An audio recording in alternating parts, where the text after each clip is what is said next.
وسلم على الله سيدنا ومولانا محمد عدد ما في علم الله صلاة دائمة بدوام ملك الله. Tiada siapa faham keagungannya, begitu juga kecantikannya. Akal tidak dapat membayangkannya, segala rahsia hakikat dirinya. Allahumma salli wa sallim ala Allah sayyidina wa maulana Muhammadin adada ma fi ilmillahi salatan daimatan bidawami mulkillahi. Kami datang dengan tiada apa-apa kecuali cinta dan taubat ini, kerana kami kurang memujinya. Ampunkan kami Allah ya Rabbi. Allahumma salli wa sallim ala Allah sayyidina wa maulana Muhammadin adada ma fi ilmillahi salatan daimatan bidawami mulkillahi. Gelaran Al-Amin diberikan padanya, hidupnya suci, tiada berdusta. Dilamar Siti Khadijah sebagai suami, melihat akhlak indah menguruskan dagangannya. Di Gua Hira baginda berkhalwah sayu, maka didatangi Jibril membawa wahyu. Bacalah wahai Muhammad dengan nama Tuhanmu, engkaulah penutup segala nabi dan rasul. Duhai para saudara semua, apakah kalian tiada gembira kelahiran baginda penyelamat insan dari kegelapan tiada bertuhan. Duhai para saudara sekalian, janganlah berpaling dari nabimu. Jalannya membawa pada kebahagiaan, jalannya menghancur nafsu dan syaitan. Bagindalah nanti yang akan mencarimu ketika ketakutan di hari akhirat. Syafaatnya luas, tiada terhingga. Para malaikat tak dapat menahan. Assalamualaikum ya Rasulullah. Assalatu wassalamu alaika ya Habiballah. Assalatu wassalamu alaika ya nur dhatillah. Assalatu wassalamu alaika ya nur jamalillah. Assalatu wassalamu alaika ayyuhan nabiyyu wa rahmatullahi wa barakatuh. Allahumma salli ala sayyidina Muhammad wa ala ali sayyidina Muhammad kama sallaita ala sayyidina Ibrahim wa ala ali sayyidina Ibrahim wa barik ala sayyidina Muhammad wa ala ali sayyidina Muhammad kama barakta ala sayyidina Ibrahim wa ala ali sayyidina Ibrahim fil alamin innaka Hamidum Majid. Alhamdulillah wassalatu wassalamu ala Rasulillah wa ala alihi washabihi wa man wala, amma ba'd. Kita mulakan dengan puji-pujian kepada Nabi Muhammad sallallahu alaihi wasallam. Bertepatan malam ini adalah malam Maulid Rasul sallallahu alaihi wasallam, pada menyatakan betapa gembiranya menjadi umat Nabi Muhammad sallallahu alaihi wasallam. Kita pada adab kita dengan baginda Nabi sallallahu alaihi wasallam pada dimensi rohani adalah adab kecintaan. Adab kita dengan Nabi SAW adalah adab kecintaan. Bagi mereka yang dalam perjalanan kerohanian ini, dosa terlupa daripada berada dalam kesedaran kecintaan kepada Rasul junjungan Nabi Muhammad SAW, itu adalah dosa yang perlu untuk ditaubatkan. Maka kurangnya berselawat tanda luputnya ingatan kepada Rasul junjungan Nabi Muhammad SAW. Maka dosa ini adalah dosa yang menjadi pemisah di antara hakikat benarnya kita beriman dengan hanya dakwaan dan hanya keilmuan keimanan kepada Allah. Kerana indikator hakikat keimanan itu adalah berkadaran dengan kadar kecintaan kepada Rasulullah sallallahu alaihi wasallam. Qasidah yang kita alunkan tadi menyatakan bahawa kita lalai dalam mencintai Nabi sallallahu alaihi wasallam adalah satu dosa yang perlu untuk ditaubatkan, dan peluang untuk bertaubat daripada dosa tidak mencintai Nabi ini sallallahu alaihi wasallam tidak akan diampuni kalau di akhirat. Mana nak bertaubat, nak dapat pengampunan Allah Taala kat dunia ni. Pengampunan Allah Taala kerana tidak benar dalam cinta kepada Nabi sallallahu alaihi wasallam. Apakah tanda benar kita mencintai Nabi SAW? Tandanya adalah kita memandang kasih Nabi kepada setiap umat Nabi Muhammad SAW. Apa yang akan terjadi kalau kita pandang kasih Nabi kepada setiap umat Nabi Muhammad SAW? Maka kita tidak akan mudah untuk menzalimi mereka. Kerana kita memandang cahaya cinta Nabi SAW dalam setiap umat Nabi Muhammad SAW. Termasuklah isteri kita, suami kita, terutamanya ibu bapa kita, adik-beradik kita, anak-anak kita, dah bahkan semuanya. Maka tidak ada benci. Tidak ada benci kepada mana-mana umat Nabi Muhammad SAW. Dalam perjalanan kerohanian, kalau berbaki benci, bermaksud dosa masih berbaki. Kalau berbaki benci, bermaksud dosa masih berbaki. Begitu. Dan ini yang perlu untuk kita berhati-hati, untuk kita membersihkan diri kita dengan sesungguh-sungguhnya. Adapun dosa-dosa lain pada fiqh, Allah buka ruang yang besar untuk mendapat pengampunan asalkan kita bertaubat, menyatakan kefakiran kita kepada Allah Subhanahu Wa Taala. Tapi kalau meninggal dunia kita, mati kita ini berbaki sekelumit benci, bermaksud tidak adakah ada pengampunan di akhirat di atas dosa ini. Dosa benci. Bila berbencian, fiqh tak ada. Benci berdosa tak ada. Fiqh dia tak nilai dalam. Fiqh nilai yang luar. Tapi bagi orang yang ingin taqarrub ila Allah, kita bertaqarrub kepada Allah bukan dengan fizikal. Kita bertaqarrub, kita mendekati Allah, kita mendekat dengan Allah bukan dengan fizikal, tapi kita mendekat kepada Allah dengan merasai kasih sayangnya. Itu spiritual. Begitu.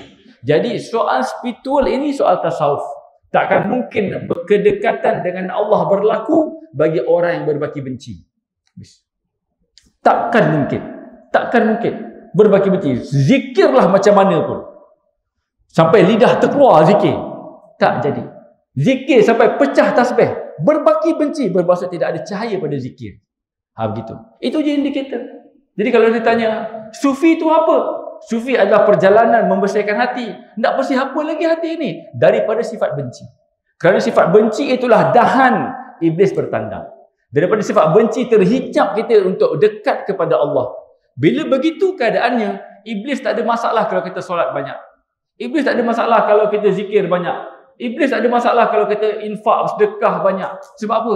Masih berbaki benci. Begitu. Itu nak disucikan. Dan sebenarnya nak buang benci ni mudah ke susah tuan-tuan? Nak buang benci, orang muda memang susah nak buang benci. Tapi kalau dah tua pun benci lagi, tak guna jadi tua. Itu guru saya sebut. Tak guna kamu menjadi tua kalau kamu masih berbenci-bencian. Begitu. Sebab apa? Sepatutnya bila dah semakin berumur, semakin beralah, semakin besar jiwa dan sebagainya. Begitu. Jadi ini perkaranya. Itu sedikit daripada perkongsian untuk kita mengenang kembali guru-guru kita yang memberi nasihat-nasihat. Dan ini biasanya diberikan kepada kami semasa bulan-bulan Maulid. Kerana bulan Maulid ni bulan cahaya, bulan kecintaan, bulan untuk menyebarkan kasih sayang. Kita bermaulid, bagi makan, kegembiraan dan sebagainya, ada qasidah dan seumpama dengannya. Kalau di Hadramaut, setiap malam ada jadual-jadual.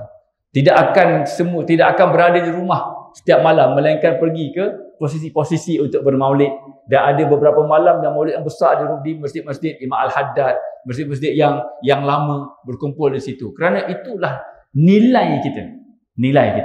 Gitu. Jadi kalau ada orang kata jangan berselawat banyak-banyak sangat kat Nabi SAW ni, maknanya tak tepi lah. Tak tepi. Maknanya tak payah nak bercara dengan dia lah. Maknanya kita senyum saja, bagi dia makan sedekah sikit bagai, lepas tu kita terus berselawat. Terus bermaulid, terus memuji Nabi SAW. Kerana hak baginda terhadap kita adalah baginda itu dipuji. Hak baginda terhadap kita, baginda itu dipuji. Begitu. Itu sebagai sedikit bingkisan sempena dengan Maulidur Rasul sallallahu alaihi wasallam. Mudah-mudahan kuliah kita malam ni bersempena dengan malam Maulid itu merupakan tafaul ataupun tanda kebaikan, tanda taufik dari Allah Subhanahu wa taala, insya-Allah. Ini sebab imam lah ni. Ustaz, belanjalah sikit qasidah. Tu qasidah tak mula lagi ni, nak isyak dah ni. Banding kalau malam ni panjang sikit, maknanya tak apalah tu ya. Okey, habis. Sekarang ni kita baca fasal yang ke-6. Fasal yang ke-6 ni maknanya tolong perhatikan elok-elok. Macam biasa saya sebut, nak tidur langsung, nak dengar betul-betul. Jangan dengar separuh-separuh. Sebab inilah yang membuatkan golongan sufi disesatkan. Okey, iaitu berkenaan dengan hulul dan ittihad yang sesat. Kita awali sebelum kita membaca buku ini, kita hadiahkan Al-Fatihah kepada pengarang kitab ini, Wali Ibrahim Al-Malik, hafizahullah ta'ala, semua guru-gurunya, sanadnya daripada Tuku Pulau Manis, daripada Tariqah Syatariah, dan tarekat-tarekat yang lain yang beliau mengambilnya juga sampailah kepada Rasulullah SAW. Mudah-mudahan cahaya yang Allah anugerahkan kepada beliau sehingga beliau menghasilkan buku yang sederhana untuk kita dan mudah kita fahami ini melimpah juga ke dalam dada kita dengan syafaat Nabi Muhammad SAW. Al-Fatihah. A'udzubillahi minasyaitonirrajim. Bismillahirrahmanirrahim. Alhamdulillahirabbil alamin, arrahmanirrahim, maliki yaumiddin. Iyyaka na'budu wa iyyaka nasta'in. Ihdinas siratal mustaqim, siratal ladzina an'amta 'alaihim ghairil maghdubi 'alaihim waladdallin. Amin. Qala mu'allif hafizahullah ta'ala wa nafa'na bi ulumihi fi daraini Allahumma amin. Fasal yang ke-6, hulul dan ittihad yang sesat.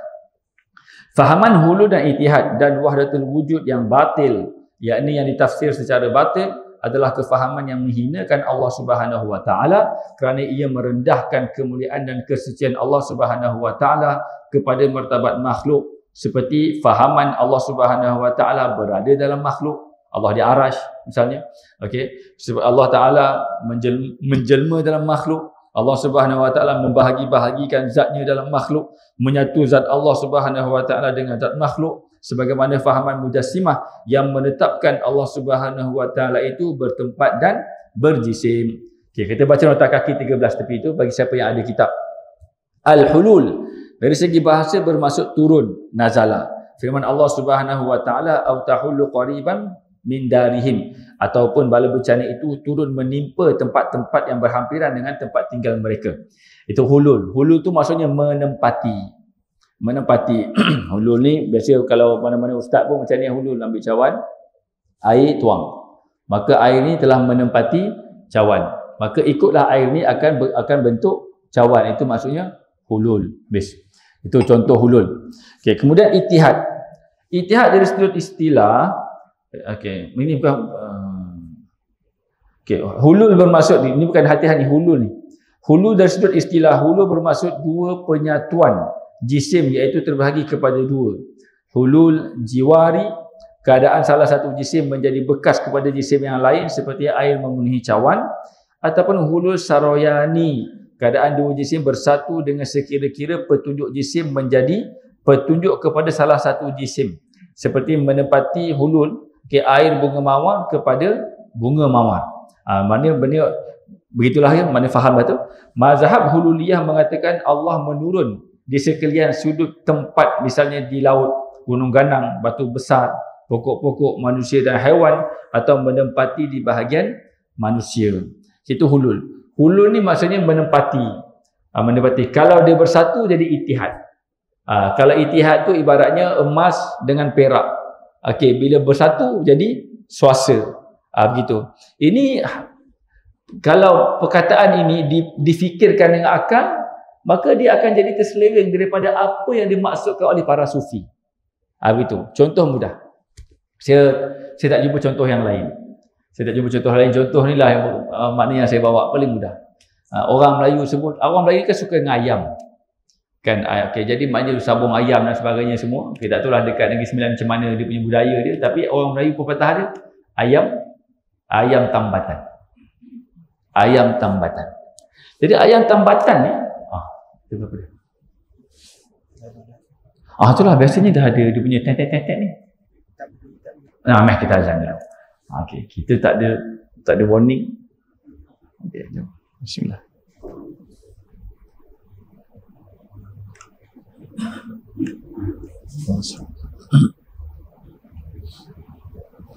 Allah SWT.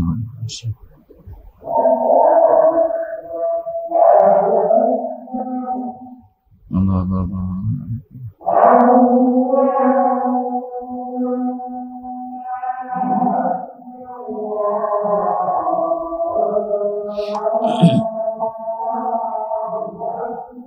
Allahu Akbar, Allahu Akbar.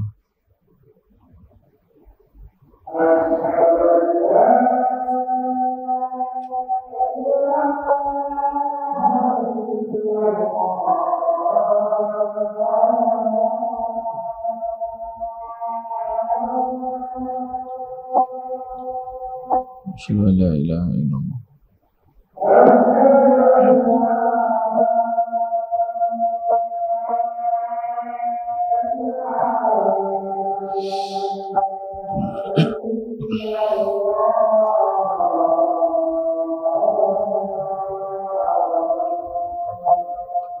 Asyhadu an la ilaha illallah.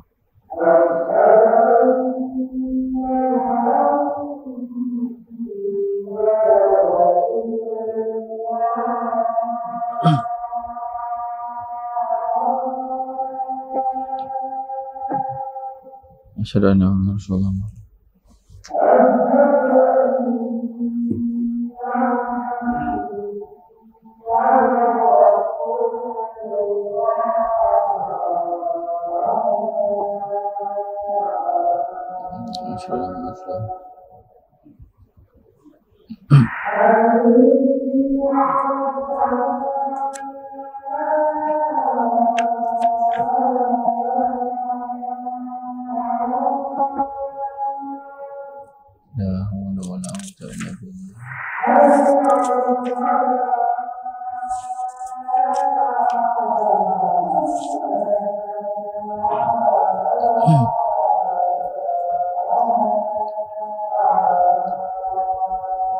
La haula wala quwwata illa billahil aliyyil azim.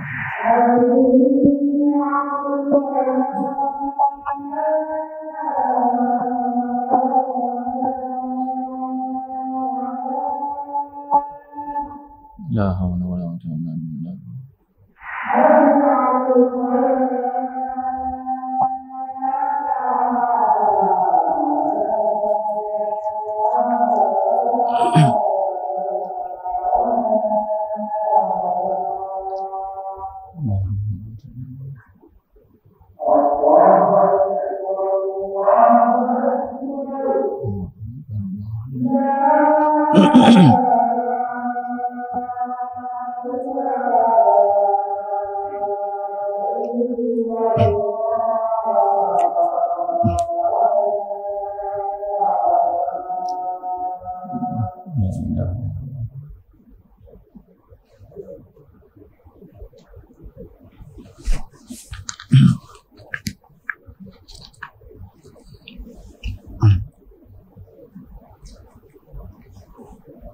Alhamdulillah. Alhamdulillah, terima kasih remind. Ingat lagi kuliah sebelum ni kita terus kan, rupanya terlajak. Okey, Allahumma salli ala sayyidina Muhammad. Kita dekat mana tadi? Kita dekat ayam tambatan. Jadi ayam tambatan ni satu pernyataan memuji ke menghina pada faham orang Melayu. Dia adalah ayam tambatan kampung kita.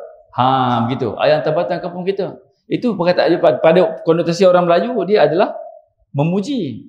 Okey. Tetapi kalau orang tu dia letak di mana dia ada makna yang tersirat di sebalik itu, dia kena tengok macam mana orang Melayu dengan ayam. Ayam yang sabung yang paling dia jaga tu dia akan tambat. Dia tambat tu dia akan pegang. Dia berbeza dengan ayam untuk bertelur, dengan ayam untuk daging. Macam tu. Itu ayam tambatan. Maksudnya yang diharap-harapkan. Cuba tiba-tiba kita terjemah, maknanya ayam kok tertambat apa? Maknanya macam mana? My English is so bad today. Terikat nanti? Ayam yang apa dia panggil? The Titan cock. Misalnya contohlah kan, ataupun ataupun seumpamanya. Tiba-tiba kita cakap dekat orang putih literally secara harfiah kita terjemahkan ayam ataupun hen ataupun cock. Okey. Lepas tu tertambat apa dia? Titan. Tertambat. Agak-agak orang putih tu dengar dia marah kita. Apa hal tiba-tiba ayam ni? Tapi kalau ada orang Melayu ni yang bodoh dari sudut konotasi berbahasa orang Melayu, dia akan rasa kecewanya.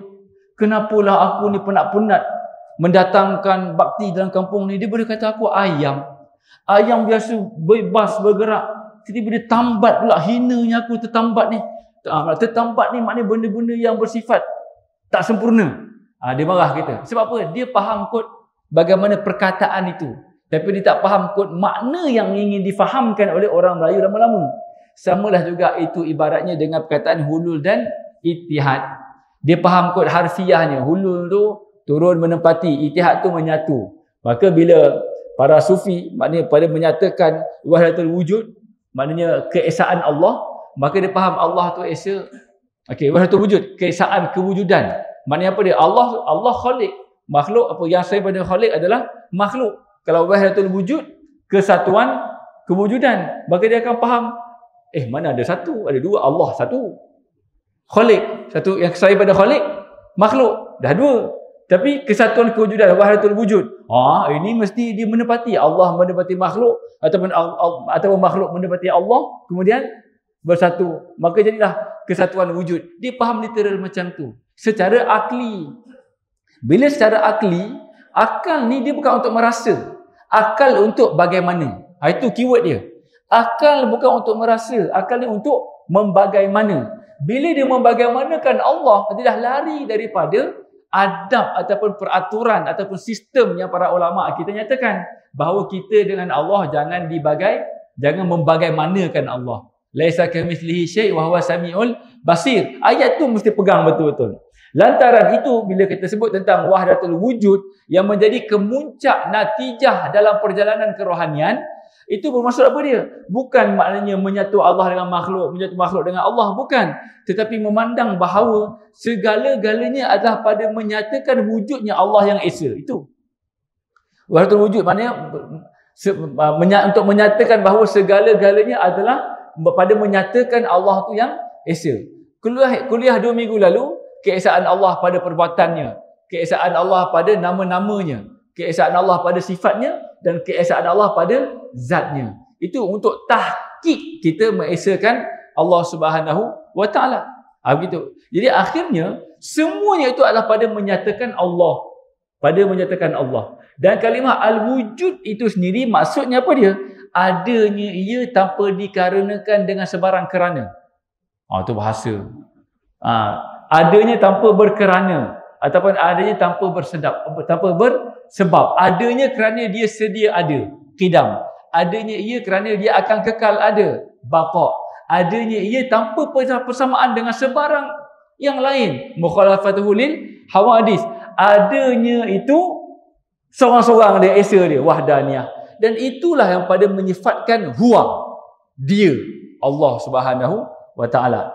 Itu al-wujud, Allah wujud nafsiyah. Kemudian qidam, baqa, mukhalafatul hawadis, qiyamuhu bi nafsih, dan wahdaniyah. Maka sifat salbiyah yang kita belajar dalam ilmu usuluddin itu sebenarnya adalah untuk mengikat akal daripada liar memikirkan bagaimana Allah. Akal takkan dapat membayangkan adanya tanpa bermula, akal tak dapat bayang. Adanya tanpa berakhir, tak dapat nak bayang. Akal tak dapat nak bayang, tidak ada tamsilan-tamsilan. Begitu. Jadi maksudnya bila kita dengan sifat salbiyah, tujuannya adalah untuk menjinakkan akal. Bila akal dah jinak, tak meliar memikirkan tentang bagaimana Allah, tak payahlah dah bahas dalam-dalam ilmu usuluddin tu. Tak habis bahas dalam sangat jadi falsafah. Melainkan kita bidangnya. Melainkan kita untuk menyampaikan kepada para musuh dalam ilmu pemikiran. Tapi kalau kita orang biasa-biasa, orang awam macam kita ni, kalau rasa-rasa akal dah tak liar membagaimanakan Allah, jangan berlama-lamaan baca buku usuluddin. Terus pergi kepada latihan kerohanian untuk kita merasai kedekatan dengan Allah. Sebab nak rasa kedekatan dengan Allah bukan kerja akal, tapi kerja hati. Lantaran itu, segala istilah sufi mesti difahami dengan konotasi hati. Betul tak? Lantaran itu yang ni ni Facebook ke TikTok ke Toktik kan? Apa dia? TikTok.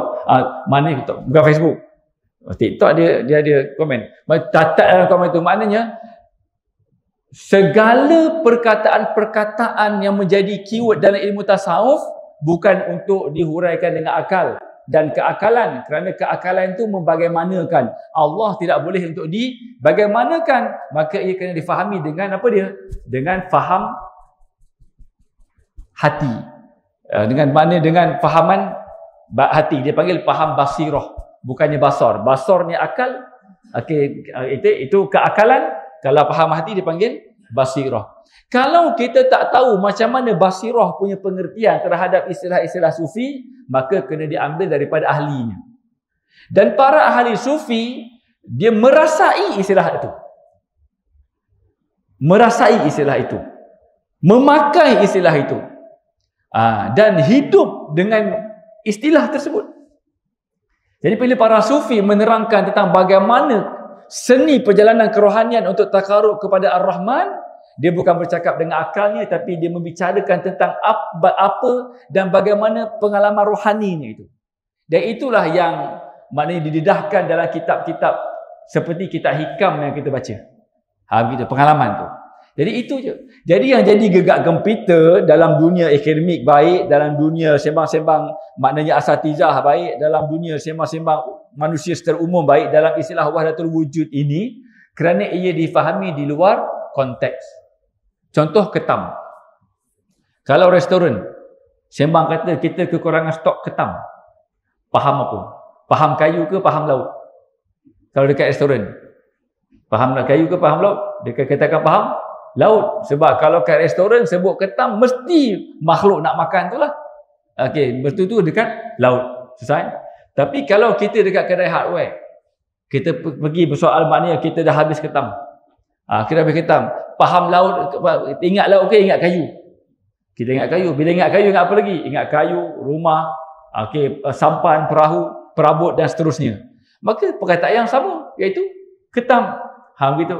Jadi kalau lapar, jangan pergi ke hardware, lepas tu minta ketam.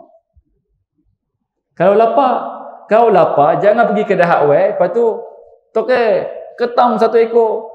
Toke pun cannot brain, Macam mana ketam satu ekor? Kalau nak buat rumah, jangan pergi ke restoran, minta ketam. Minta ketam satu. Nak masak apa? Nak masak apa ketam pula? Kayu tu tak proses lagi. Orang sehebat-hebat chef pun tak dapat faham. Perkataan yang sama. Itu contohnya. Jadi jangan duk faham istilah wahdatul wujud dengan cara yang batil, iaitu dengan akal. Tapi fahami dengan seperti mana ia perlu difahami, iaitu hati. Isunya sekarang adalah pengajian berteraskan hati, emosi, tidak diarus perdanakan. Dalam sistem pendidikan tinggi kita pun lebih kepada mengukur kognitif. Kalau tuan-tuan di kalangan guru ataupun pensyarah ataupun pendidik mesti tahu benda ni. Dia sebut sebagai taksonomi Bloom. Begitu. Kita ada kognitif, kita ada psikomotor dan kita ada afektif.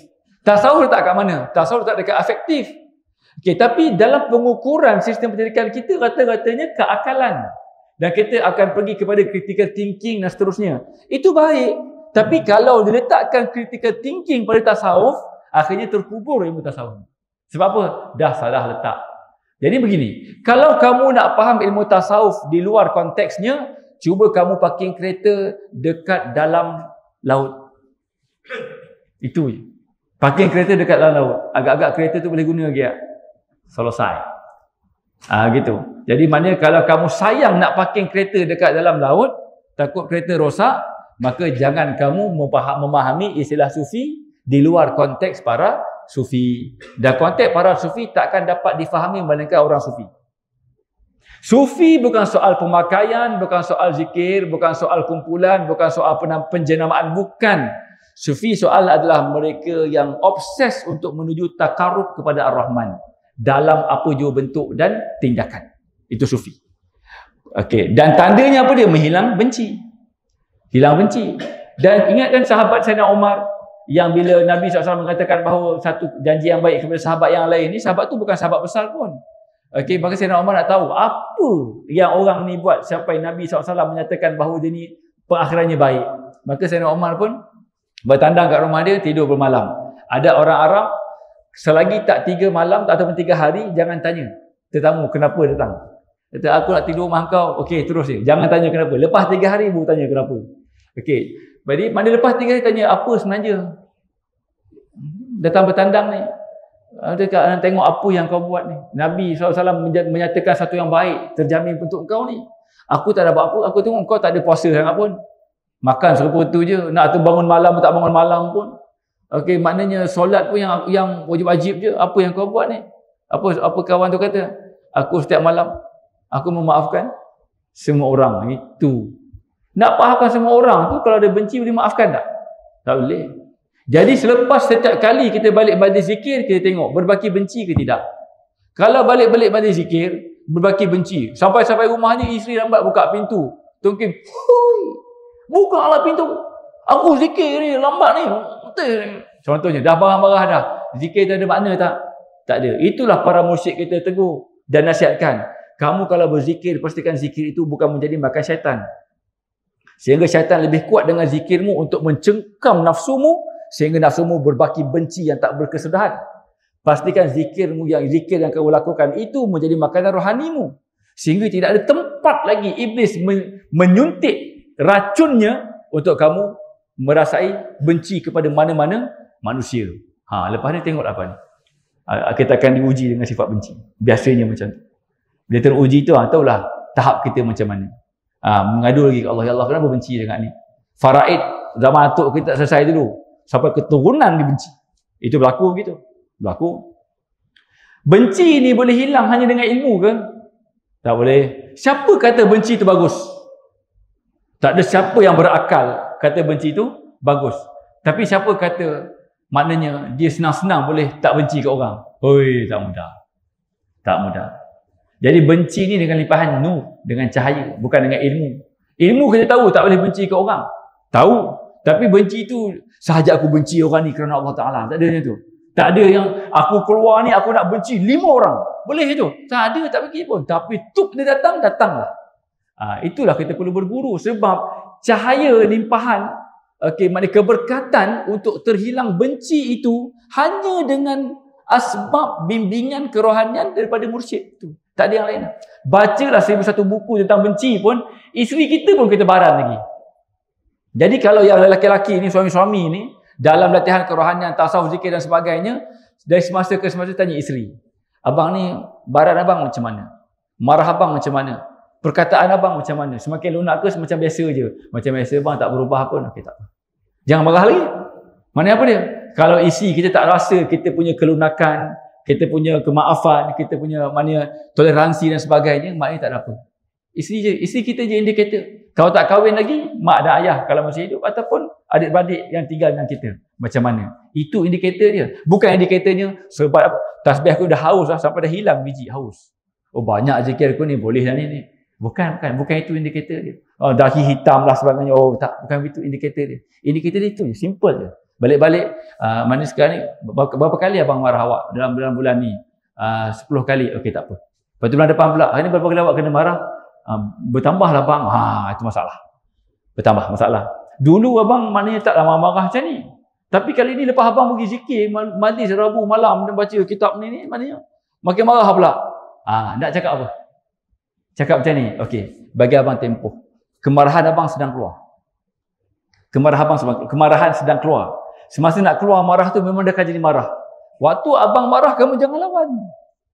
Abang perlukan top up. Apa top up dia? Selawat imam. Waktu abang marah, kamu jangan lawan. Selawat. Bagi abang 3 bulan. Macam tu. Bertekun lagi. Sampai kita dah habis marah tu, tak marah. Nak faham ilustrasi ni macam mana? Basuh baju. Adakah basuh baju, air tu memang jernih je, tak jadi keruh? Mana pernah berlaku begitu? Mesti jadi keruh dulu kan? Okey, kita bilas sampai jadi jernih. Sementara kekotoran tu nak keluar, memang akan mengeruhkan air. Yang kita buat berhenti membasuh ke, atau kita ambil air banyak lagi? Kita ambil air banyak lagi. Sama juga dengan latihan kerohanian. Maka setahun tak cukup untuk keluarkan semua. Kadang-kadang dulu solat sebab nak menunjuk ke orang. Lepas dalam perjalanan kerohanian, maka dia nak buang semua benda-benda solat dengan sebab orang ni. Akhirnya apa dia? Mungkin sampai satu peringkat, dia tak solat dah. Okey, tak apa. Tak solat lagi, tak apa. Majlis zikir jangan tinggal. Sebab apa? Sebelum ni ada masalah kamu. Solat kamu sebelum ni makanan iblis. Sehingga kamu sombong masalah kamu. Sekarang ni bila kamu dalam limpahan kerohanian asbab bimbingan guru, solatmu tu benar menuju Allah, maka iblis tarik balik subsidi untuk kita rajin solat tu sebab menunjuk sangat. Maka hari tak solat. Maka tak apa, tak solat lagi, tapi zikir jangan tinggal. Ni orang kata faham ni. Inilah sufi ni. Kata tak apa, tak solat. Bukan tak apa. Ini proses nak bimbing. Dosa tak dosa. Dosa tu tak dosa, tapi kita nak bimbing. Tapi tak apa, tak solat lagi. Okey, tapi zikir jangan tinggal. Rabitah dengan guru jangan tinggal. Adab dengan guru kena jaga. Sampai kamu bersolat balik. Dan itu memang biasa berlaku. Ramai je kita jumpa. Depan mata kita. Kita relax, tenang je. Pengalaman kita memanjangkan bimbingan pun dah berlaku. Pengalaman kita melihat guru kita membimbing murid-murid seperguruan kita pun berlaku. Senyum je. Tak apa, tak usah, tak apa. Penting selawat lagi. Lagi awak tak solat, lagi awak tambah selawat. Selawat je, okey selawat. Okey, satu rakaat kamu nak ganti berapa? Satu rakaat tak nak solat, ganti berapa selawat? Macam tu dia runding. Sebab apa? Memang dengan campur tangan Nabi saja akan selesai. Sampai peringkat dia akan kata, dulu saya tak solat dalam sebulan jugalah. Nak buat macam mana? Qadha. Dengan penuh kefakiran kepada Allah, dengan penuh pengharapan kepada Allah. Maka itulah untuk dia merasa berendah, tak berasa diri dia mulia. Di situ mula untuk dia rasa, oh sombong ni tak berguna. Itu seni-seni dia. Dan ini semua adalah contoh-contoh saja. Jangan salah faham kata saya mengizinkan atau saya menyatakan bahawa boleh tak solat. Nanti orang berkesempatan, oh tak apa, saya tak solat lagi lah sampai ada cahaya Nabi tu. Dia bukan buat main-main ni. Dia jadi betul-betul. Jadi mana dia akan jadi proses tu berlaku. Jadi mana kalau sekali kita engage, kita kena bertahan 1 tahun, 2 tahun, 3 tahun contohnya sampai selesai. Dan memang inilah perjalanan sampai mati. Begitu. Habis. Balik pada tajuk kita ni, iaitu wahdatul wujud. Okey, orang faham dengan hulul dan ittihad dengan secara akal. Kita kena faham dengan kamus. Apa dia? Kamus para sufi. Iaitu pada menyatakan bahawa semuanya ni adalah pada menyatakan wujudnya keesaan Allah. Kita baca sikit lagi. Beberapa kesalahan. Dah faham dah kan? Okey. Beberapa kesalahan tajalli. Kesalahan memahami tajalli dalam martabat 7 yang bersifat hulul dan ittihad yang batil. Ni yang batil. Pertama, mereka berpegang bahawa Muhammad SAW adalah nur Allah secara zahir, tanpa takwil. Dan Muhammad SAW adalah sebahagian dari Allah Subhanahu Wa Taala, yakni qadim. Maknanya Nabi SAW itu adalah sebahagian daripada keqadiman Allah Subhanahu Wa Taala. Maknanya ada bahagian-bahagian yang hanya hak pada Allah, ada juga pada Nabi SAW. Itu batil. Nabi makhluk, selesai makhluk. Okey, itu kita dah syarah dah tu kan. Maknanya Nabi makhluk, dia tetap makhluk, tapi makhluk yang Allah ciptakan untuk memperkenalkan makhluk yang lain kepada Allah Subhanahu Wa Taala. Yang kedua, mereka berpegang bahawa Allah Subhanahu Wa Taala menjelma menjadi Muhammad sallallahu alaihi wasallam jika martabat zat bernama Ahad, martabat sifat bernama Ahmad, zat yang gaib bernama Allah Subhanahu Wa Taala muncul menzahirkan diri bernama Muhammad atau Ahmad dan juga Nur Muhammad, kemudian zahir menjadi Adam. Ia adalah fahaman hulul, itihad, penjelmaan dan wahdatul wujud yang batil. Kenapa batil? Sebab ada keakalan. Jadi begini, ada keakalan. Macam tu.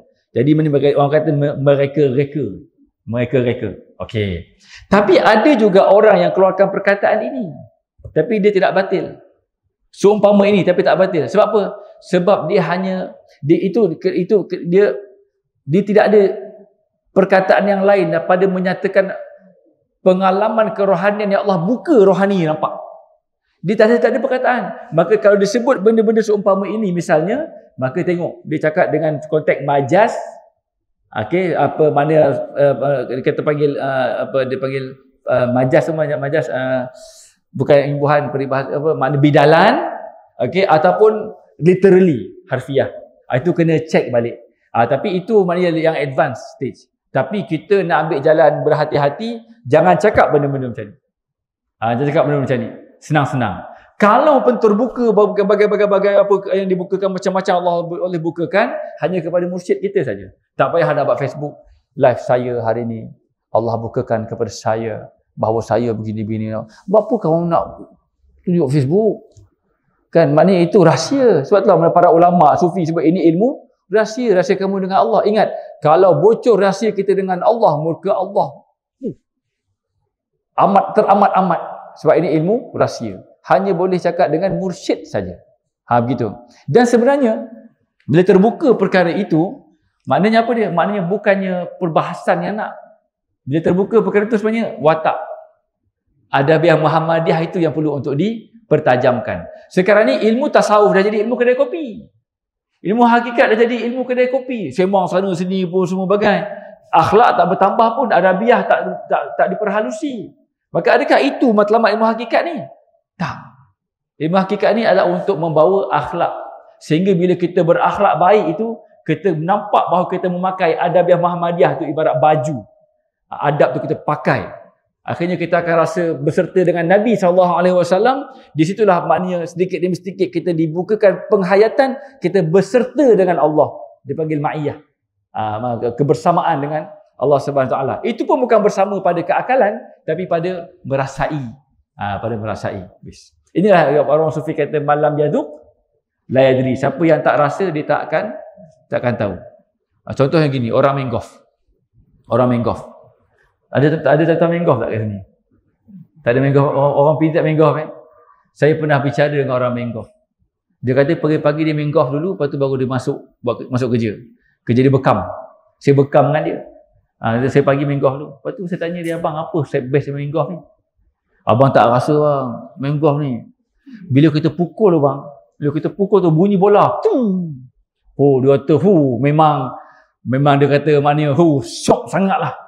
Itu saya fikir, gitu pun ada. Apa rasa macam mana? Masuk lubang, tak masuk lubang, apa semua tak hal. Tapi bila bunyi, ada jenis kayu dia semua. Itu memang kata-kata, melegakan, healing. Betul, tak faham dah. Abang tak rasa, abang tak faham. Maka itu bahagian masing-masing. Sebab itulah dalam ilmu sufi, Allah bagi rasa tu berbeza-beza setiap orang. Maka masing-masing maknanya dengan ahwal masing-masing. Yang bersama kita nak bergotong royong adalah apa dia? Adab itu diperhalusi. Habis. Itu saja. Jadi itu baru tasawuf, ilmu hakikat yang betul. Ini ilmu jadi sembang-sembang kedai kopi lah, buat Facebook sana sini lah apa sebagainya. Itu jadi lain. Okey.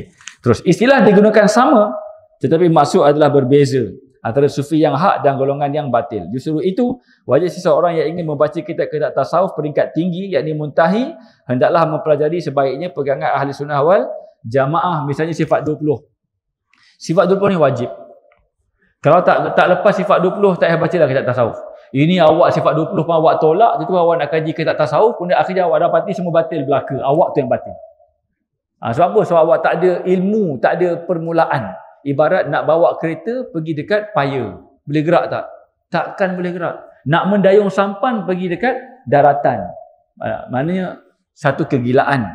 Okey, agar tidak tersalah memahami dalam bentuk tajsim, menjadikan Allah Subhanahu Wa Taala dengan sesuatu. Tasbih, menyerupakan Allah Subhanahu Wa Taala dengan sesuatu. Hulul, Allah menjelmakan dalam diri, dan ittihad, Allah menyatu dengan sesuatu. Sebab itulah polis dia adalah sifat 20.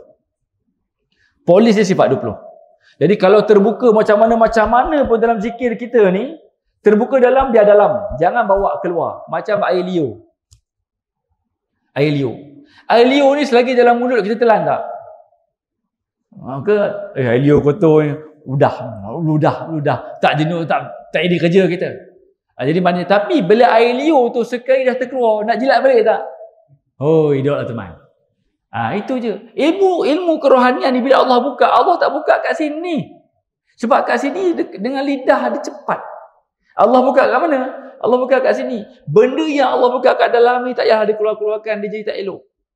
Darah dah keluar, najis ke suci? Najis. Dah kita solat ni darah di dalam tak? Macam mana hukum dia? Nanti kata saya tak solat. Sebab apa? Saya mengandung darah. Nampak macam kelakar Tok Imam. Tapi memang ada buat alasan tak? Kan darah tu najis. Sembang hujah. Saya ni kan ada darah dalam diri saya ni. Main nak ni solat. Saya tunggu darah saya tak ada lagi. Mana memang kewajipan tu tertangguh. Ke situ pula.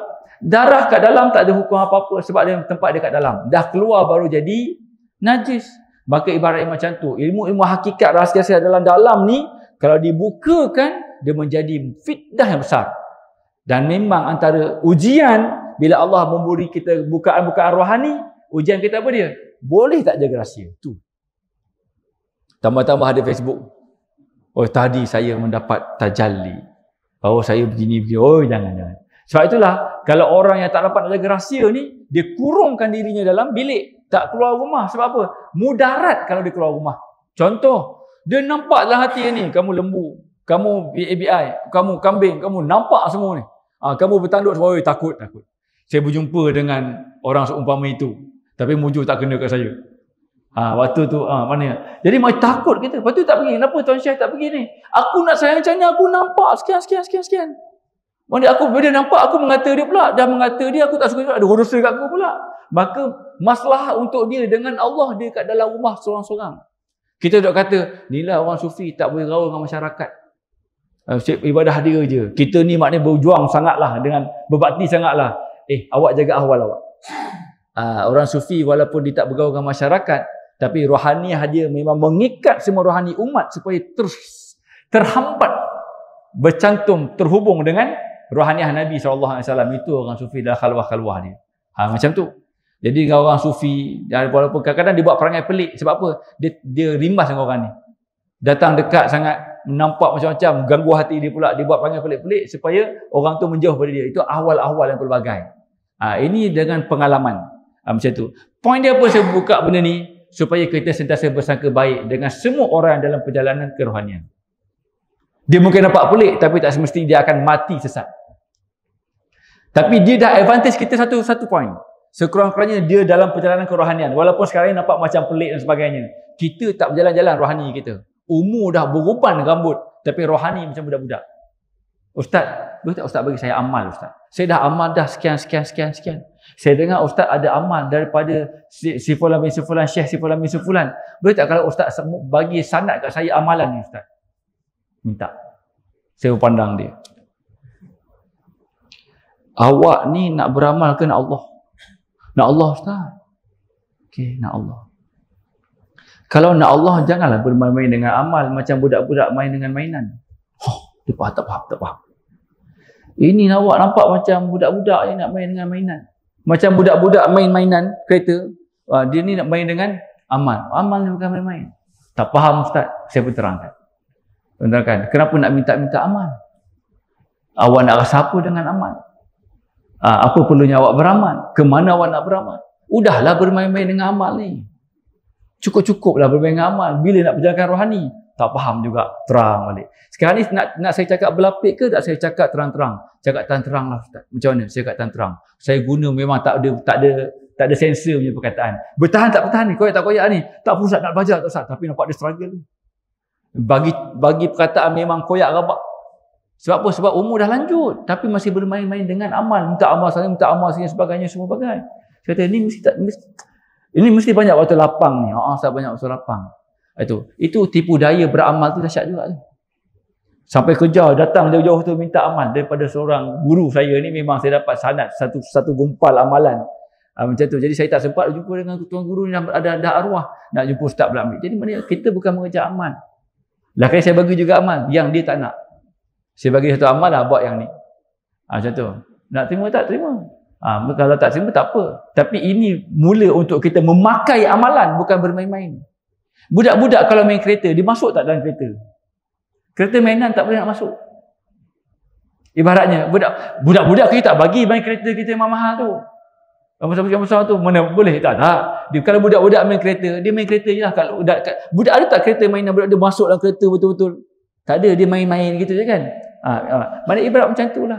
Tak masuk betul dalam amalan tu. Amalan tu tak betul-betul memandu kita. Itu kena ada seni bimbingan.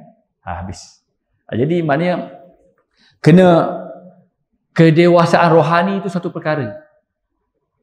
Maka pastikan dia sama. Ketuaan jasad dengan kedewasaan rohani. Rohani tak tua, cuma dewasa. Yang tua ni jasmani je. Rohani tu kematangan. Jasmani je yang menua. Begitu. Jadi kena dewasa. Jangan lagi bermain dengan amal, tapi memang betul-betul memakai amalan itu. Jangan bermain-main dengan ilmu, tapi betul-betul memakai ilmu itu. Sehingga benar-benar menatijahkan kita berperanan sebagai hablum minallah dengan hablum minan nas.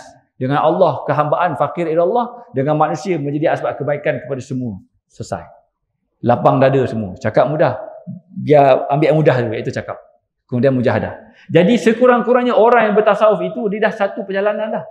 Kita yang tak bergerak-gerak lagi ni, maknanya rohani kita masih pakai pampers. Rohani masih ibarat-ibarat. Ini istilah-istilah yang guru-guru kita sebut, kita tak boleh nak guna istilah lain sebab kita berguru, kita kena sebut. Dan kita pun memanjangkan bimbingan guru kita. Jadi itulah yang kita panjangkan. Tuan-tuan tak terlibat tau. Ini hanya contoh-contoh saja. Tuan-tuan tak terlibat ya. Bagi faham saja. Gitu habis. Jadi itulah untuk hari ini. Kita faham sikit tu dulu. Maknanya sebelum nanti 2 minggu lagi kita akan baca pula bahagian tajalli. Sekarang ni poin paling penting malam ni adalah malam ni malam Maulid sallallahu alaihi wasallam, banyakkan selawat. Kita banyakkan begini ya tuan-tuan ya. Dengan keberkatan semua orang yang memuji Nabi SAW di seluruh dunia, maka limpahkan keberkatan tersebut kepada semua umat Nabi SAW di seluruh dunia. Sama ada mereka berselawat banyak, selawat sikit, tak nak selawat, benci selawat. Selagi mana dia status umat Nabi SAW, limpahkan keberkatan itu. Itu doa yang guru saya ajarkan.